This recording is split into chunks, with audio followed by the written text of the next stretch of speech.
Adesione altissima, oltre il 90% allo sciopero nazionale delle lavoratrici e dei lavoratori dell'handling aeroportuale proclamato ieri per il mancato rinnovo del contratto collettivo nazionale scaduto ormai da 6 anni. Sciopero organizzato unitariamente con le organizzazioni sindacali FILT CGIL, FIT CISL, WIL Trasporti e UGL Trasporto Aereo. I lavoratori del trasporto aereo meritano un contratto aggiornato e uno stipendio adeguato ai tempi che corrono. I lavoratori del trasporto aereo attendono che dalle imprese arrivino subito delle risposte.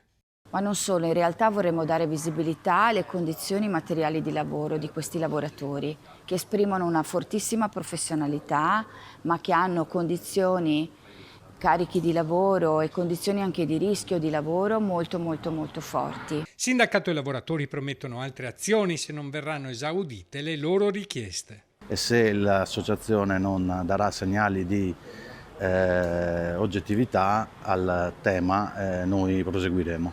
In programmazione anche uno sciopero di 24 ore che segnerà con l'avvio della stagione estiva il seguito di una lunga serie di azioni sindacali che verranno messe in campo.